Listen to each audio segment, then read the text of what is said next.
یو شهید شهید علی اکبر دهقان نمیگی خغا ورسره دا جمله وورا اهواز کوم کسان چې کربلا ته لاړ هغوی لیدلی دی چا څه نه وي لیدلی خدای هغوی ته نصیبه ګرځولی که اهواز یو روډ دی بصري طرف ته ځي هغه بصري طرف ته کله هغه کاروان حسیني هغه د سپاه والا کاروان کله ځي غواړي دا څه مخکې لوړ شي دشمن هغوی دپاره بندوبست کړی و خاموش و سوچ فکر یې کړی و یوه برنامه یې جوړه کړې وه کله چې هغه روان شول روډ باندې مخکې ځي جوران کوي ډېر معافي غواړم یی څه مخکې ځي شهید دهقان د جملې ته ښه سوچ وکړه شهید دهقان مخکې روان دی 60 نیرکیانو پوځیانو ډز وکړلو شهید دهقان 60 نه ولګېدلو تنای وچې کې پرېوتله سارې بلځې کې پرېوتلو خو څرنګې سار پرېوتلو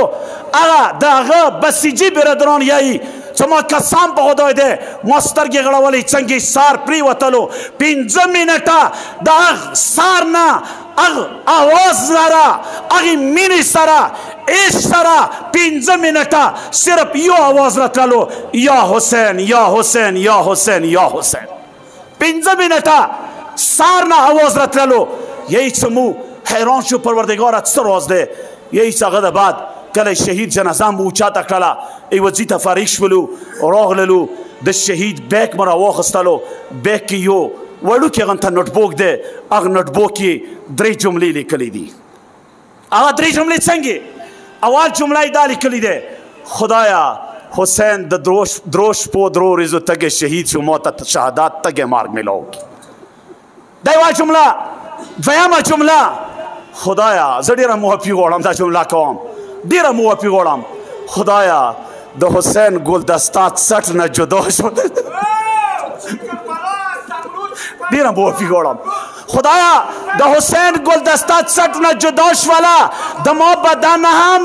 گلدسته 60 نه جدا که دریمه جمله چه خدایا حسین کوفه کې و شام کې نیزه باندې د قرآن تلاوت کولو زه دوره عالم نه یم چې د قرآن تلاوت وکم خو خدایا کله د ما بدن سار جدا شي بیا ما ته یا حسین فریاد نصیب که ماغه واجوه چې هم 60 نه شهید شولو هم د تګ شهید شولو هم کله گلدسته جدا شوله بیا 15 منټه حسین نیزه کې د قرآن تلاوت کولو شهید دهقان خپله هغه ګلدسته د یا حسین ذکر کولو